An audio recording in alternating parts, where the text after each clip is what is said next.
Pinagsama-sama ang ilan sa mga new generation prime female artists ng Sparkle, sina Julie Ann San Jose, Mikey Quintos, Isabel Ortega, at Gabby Garcia, sa mystery suspense drama na Slay.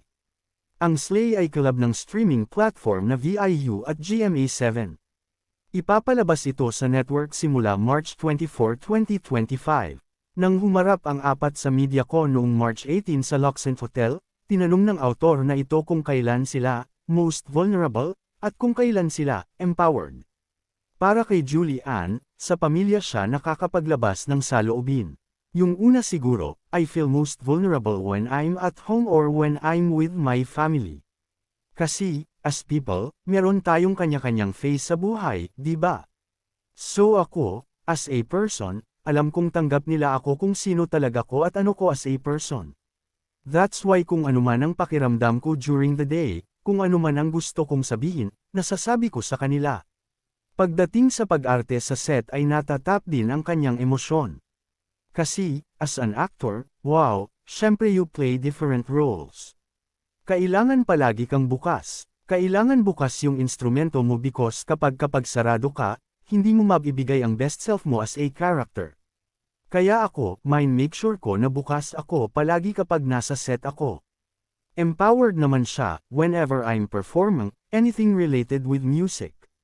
Inamin din niya na ang nobyong si Raver Cruz ang isa pang nakakapagpalakas ng loob niya. When I'm with Raver, I feel most empowered. Kasi, siya yung palaging nagpapalakas sa akin. Siya yung nagsasabi sa akin ng mga best thing about myself. Whenever I have doubt about myself, palagi niyang sinasabi sa akin na, hindi totoo yan, kaya mo yan. Kulang yung best for me, sinasabi niyang ganun.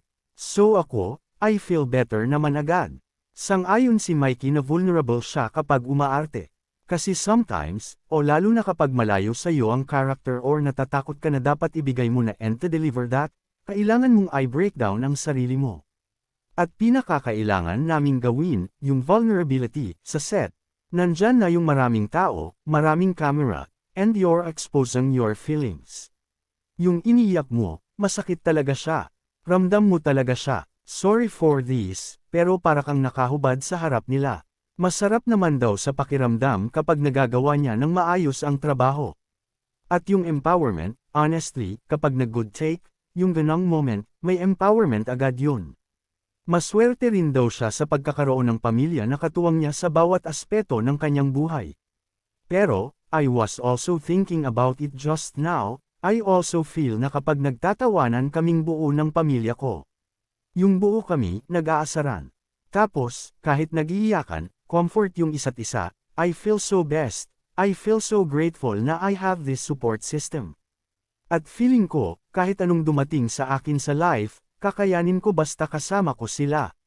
Masaya rin ang buhay pag-ibig ni Mikey sa piling ng nobyong si Paul Salas. Empowering din naman, lalo na kapag lumalakad kami together, nagdi-date, I feel good, saad ni Mikey. Masiglang dugtong pa niya, alam niyo naman yun, ma-compliment palagi.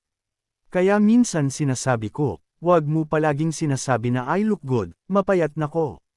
Kapag ako ay naging comfortable, kakain ako.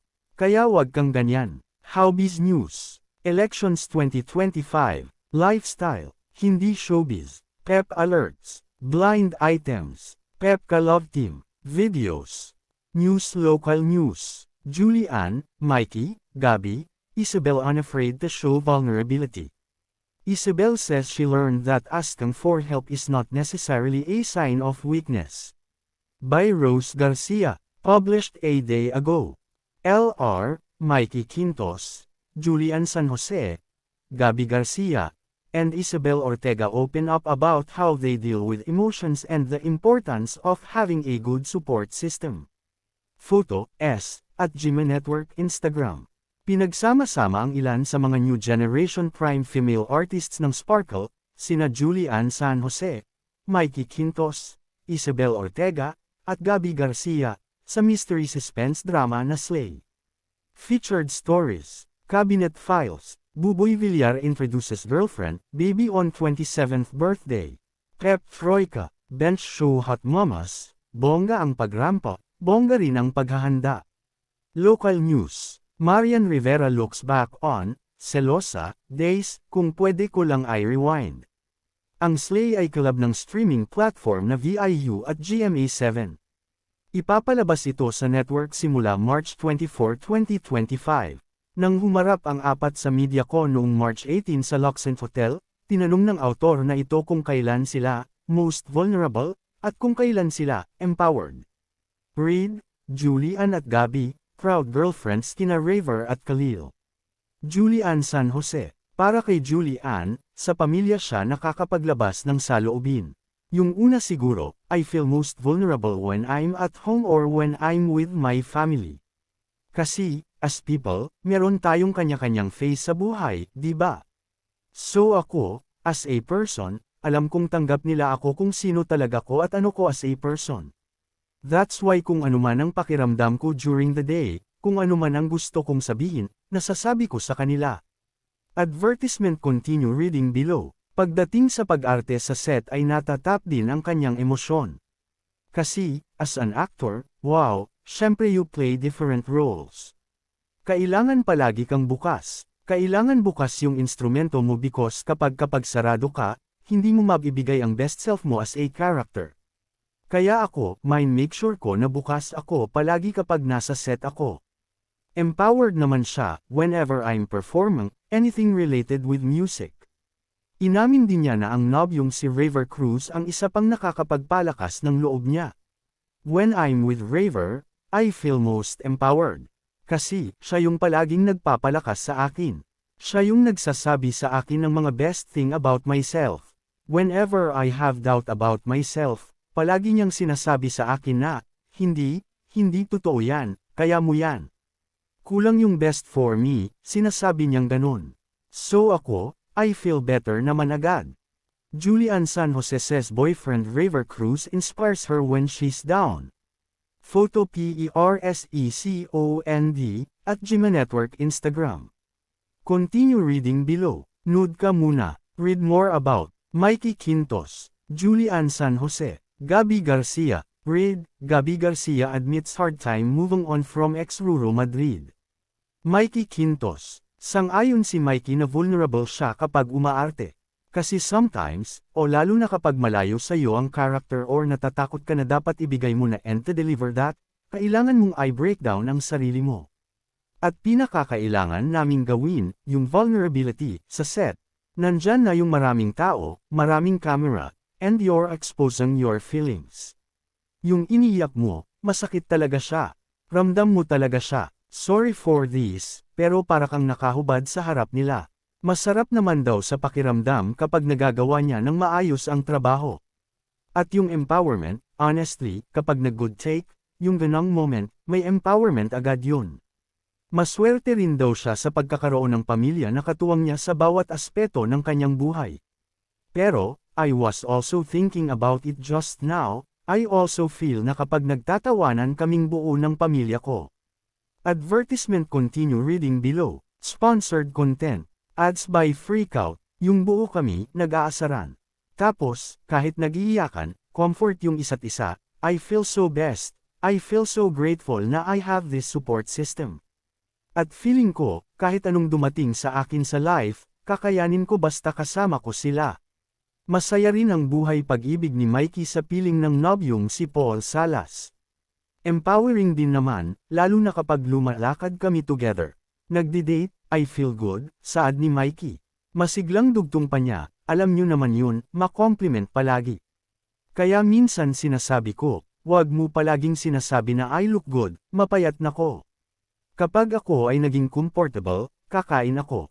Kaya wag kang ganyan. Mikey Quintos says vulnerability is crucial to her craft as an actress. Iba naman ang sagot ni Gabby Garcia na, most vulnerable, kapag siya raw ay bumabiyahe. Kasi, when I travel, I feel so grounded. I feel that there's more to the world, that there's more to my problems. Kapag naiisip ko na, shucks, ang dami kong problema, ang dami kong ginagawa masyado. Ginagamit daw yung instrument mula sa Diyos para bigyan siya ng signal na ang daming nangyayari sa mundo. Mas nabubuksan daw siya kapag ni-expose sa kwento ng ibang kultura at mga lugar na pinupuntahan niya. At ibinabahagi raw niya ang baon niyang mga karanasan sa pamilya at sa nobyong si Khalil Ramos. I love traveling and I feel that there are things in my life that I only learn through traveling, dagdag ni Gabi. May sense of empowerment namang nararamdaman si Gabi kapag nakakagawa siya ng sariling desisyon. I'm a very outspoken person and I'm not afraid to say yes, to say no to a lot of things. And whenever I make my own decision, I feel that I'm in control of my life. So, that's the moment that I feel very much empowered. Pagdating kay Khalil, ay, nandun naman siya palagi, sa lahat. Present naman siya palagi in everything that I do. Para kay Isabel Ortega, nakakaramdam siya ng vulnerability kapag siya ay mag-isa.